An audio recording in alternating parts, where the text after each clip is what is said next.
हाम्रो यो चाहिँ जम्मा 67 दिनको गोलभेडा फुल्न थालेको छ। यो एकदम राम्रो भइरहेको छ। यो चाहिँ रोग किरा नियन्त्रणको लागि पासो ट्र्याप भन्छ है। यसको नाम चाहिँ पहिलो चिपचिपे ट्र्याप पनि भन्छ है यसलाई। त्यो हुनाले यसको बारेमा थोरै तपाईँहरूलाई जानकारी गराउँछु। त्यसपछि यो काटसाट पनि तपाईँहरूले गर्नुभएको रहेछ, एकदम राम्रो गर्नुभएको छ होइन। अब फेरि जुन बिरुवा हामीले रोपिन्छ सानैदेखि यसको हेरचाह गर्यो, त्यसरी नै जसरी मान्छेलाई हेरचाह गर्यो त्यसरी नै हो बोट बिरुवालाई पनि गर्नुपर्ने। त्यो हुनाले एकदम राम्रो गर्नुभएको छ। अब यसमा अब कहाँ के गर्नुपर्ने छ त्यसमा अहिले तपाईँहरूले सिकाउँछु। यो चाहिँ के रहेछ थाहा पाउनुभयो?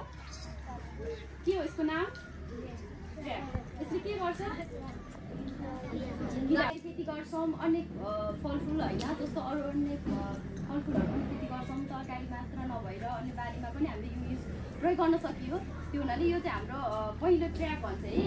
यो चाहिँ जस्तो हाम्रो यो तरकारीमा अनि त्यसपछि अन्य बालीमा पनि बन्दा काउली जेमा पनि किराहरू लाग्छ कि लाग्दैन हो, त्यसको नियन्त्रण गर्नलाई चाहिँ हामीले यो बाँसको प्रयोग गर्छौँ। योभन्दा अरू पनि प्रयोग गर्न सकिन्छ, तर यो सबैभन्दा उपयुक्त चाहिँ यो हुन्छ। किन भन्दाखेरि तपाईँले अब हामीले जति पनि खेती गर्छौँ मान्छेको कन्सेप्ट के हुन्छ भने विषादी प्रयोग गर्नुपर्छ भन्ने थाहा छ के हो कि होइन।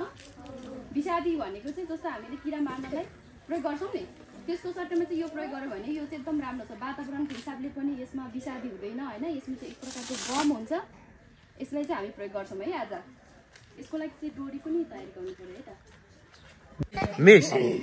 यो हेर्नु त यो अरू बिरुवा भन्दा होइन यो बिरुवा निकै कमजोर देखिन्छ। किन? यसमा चाहिँ यो सबैले खाद्य तत्त्व पनि बराबर नै होला, तर म के भन्छ अलि भाइरस लागेको छ क्या पुरै। यो पातहरू कक्रक्क परेको छ। पहिला राम्रो थियो, एक हप्ता भयो नि यस्तो। यसमा तपाईँको सेतो पुतली देख्न सुरु गरेछ। यिनीहरू नै आएर यिनीहरूले नै सार्ने हो। यो पुतली छ नि मसिनो, यसले चाहिँ यिनीहरूलाई एकदम आक्रमण यो एकदम सेतो पुतली है। यिनीहरू चाहिँ यसले यहाँ अब योबाट के अरे अरूमा पनि सर्छ यस्तो सर्छ सर। योबाट अर्को ठाउँ जाने अनि अब यो चाहिँ उखालेर फालिदिने। यसमा भाइरस लाग्ने जति चाहिँ हामी राख्नु हुँदैन। जति राम्रो बिरुवा छ त्यसलाई राख्ने हो, यिनीहरूलाई नराख्दा नि बेस्ट हुन्छ। किन एउटा राख्दाखेरि अरूलाई असर गर्छ नि त एउटा बिरुवाले। किन गर्नुपर्छ भन्दाखेरि चाहिँ थाहा छ नि भाइ बहिनीहरूलाई थाहा छ किन गर्नुपर्छ? थाहा छ कि छैन? छैन भने छैन भन्ने छ कि छैन? छैन। किन गरिन्छ भन्दाखेरि चाहिँ यो जब फुल फुल्न थाल्छ होइन, यो टमाटर रोप्नु भनेकै फलाउनु हो कि होइन। फलाउनुको लागि चाहिँ हामीले काटसाट गर्नुपर्छ। किन भन्दाखेरि यो काटसाट गऱ्यो भने चाहिँ भित्र मजाले हावा खेल्न होइन, आवाज जावत गर्न पनि सक्छ र रोग किरा के कस्तो लागिरहेछ भन्ने पनि देख्न सकिन्छ। त्यसपछि अर्को चाहिँ फलको आकार राम्रो होइन, क्वालिटी गुणस्तर फल उत्पादन गर्न सकिन्छ है। त्यो हुनाले हामीले काटसाट गर्ने र काटसाट गर्दाखेरि चाहिँ एकदम ध्यान दिएर हेर्नु पर्यो। हामी चाहिँ फेरि जहाँ पाइ त्यही काट्नु भएन, अलिकति पहिलो होइन काम नलाग्ने त्यो चाहिँ किन राख्ने, त्यसमा चाहिँ खाद्य तत्त्व सबै खाइदिन्छ। त्यो हुनाले फलमा लाग्दैन। त्यो हुनाले त्यो चाहिँ काटेर हामीले झोल मलमा प्रयोग गर्न सक्यौँ है।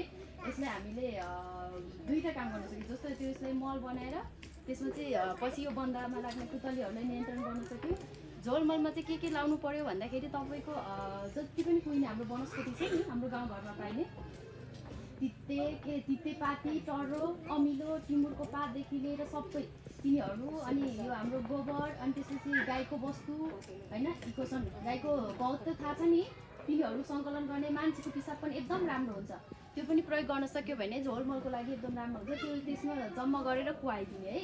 त्यसपछि हामीले मलको रूपमै ट्रपलेस गर्न सक्यो फेरि बिरुवामै। त्यसलाई एकदम राम्रो फाइदाजनक छ। यो भनेको चाहिँ हाम्रो वातावरणलाई पनि असर गर्दैन। अब मान्छेको कस्तो सोच्छ भने किरा व्यापक लाग्छ, त्यसपछि विषादी किन्न जान्छ है। विषादी किनेपछि चाहिँ कस्तो हुन्छ त्यसको डेट पनि थाहा हुँदैन। त्यसले किरालाई मात्र असर गर्यो, हामीलाई त असर गरेन भन्ने चाहिँ सबैको छ होइन। कृषकहरूले त्यही गर्छन् नि त, लाउँछन् नि त, तर त्यो हामीले गर्नु एकदम खतरा हो कि। हाम्रो वातावरणलाई पनि असर गर्यो, हाम्रो मानव स्वास्थ्य, हामी स्वास्थ्यसँग जोडिया हुन्छ हामी जति पनि खानेकुराहरू। त्यो हुनाले त्यो नगर्दा एकदम बेस्ट। त्यसको सट्टामा चाहिँ हामीले गाउँघरमा पाइने जैविक वनस्पतिहरू कलेक्सन गरेर तितेपाती भयो, अन्य कुरा यो असुरो भयो, त्यसपछि त्यो खिरो, अनि त्यसपछि अर्को त्यो ठुल्ठुलो पात हुन्छ नि के भन्छ त्यसले भने काँडे हुन्छ साइडमा हात्तीबार हो, तिनीहरूलाई पनि हामीले जैविक मलको रूपमा अनि यो किराहरूलाई नियन्त्रण गर्न सक्यो। रातो कमिला भयो, अन्य कुराहरू धेरै हुन्छ त्यो हुनाले चाहिँ हामीले तिनीहरू प्रयोग गर्यो। जस्तै यस्तो ट्र्यापहरू प्रयोग गर्न सकियो होइन। अब लास्टको स्टेजमा चाहिँ अब सकिएन भने त्यही अनुसारको विकल्प रोज्नु पर्यो। त्यो हुनाले चाहिँ हामी जति हुन्छ अर्ग्यानिक खेतीमा लाग्नुपर्छ होइन। हाम्रो स्वास्थ्यसँग जोडिएको हुनाले विषादी चाहिँ प्रयोग गर्नु हुँदैन। अहिलेदेखि हामीले व्यापक छ कि यो विषादीहरूको के अरे विषादी के अरे रोग किरा नियन्त्रण गर्नलाई जैविक वनस्पतिहरू त्यो कलेक्सन गरेर गर्न सकियो है। अनि त्यसपछि चाहिँ त्यो जैविक विषादीको सट्टै यो प्रयोग गर्यो भने धेरै राम्रो पनि हुन्छ। जति पनि यहाँ लगाएको सेतो झिङ्गा भयो, लाही भयो, अन्य किराहरू हुन्छ नि अब उडेर आउँछ अनि यहाँ ट्याक्कै बस्छ। त्यसपछि यसलाई अब यहीँ टाँसेर उड्न सक्दैन, उसको खुट्टा पकेर सबै यहीँ रहेपछि यहीँ मऱ्यो। अनि त्यसपछि हामीले विषादी प्रयोग गर्यो भने शत्रु किरा पनि मर्ने भयो, मित्र किरा पनि मर्ने भयो। जस्तो हामीसँग शत्रु पनि हुन्छ, मित्र दुइटै किरा हुन्छ है हाम्रो यो वातावरणमा, हाम्रो जमिनमा। त्यो हुनाले हामीले मार्नु भएन, विषादी चाहिँ प्रयोग गर्नु भएन है। ल अब जति पनि यहाँ वाइ आकारको आएको छ नि त्यसलाई चाहिँ एउटा दिनु पर्यो। अस्ति एउटा दिनु अब अर्कोलाई यसलाई दिइहाल्नु पर्यो।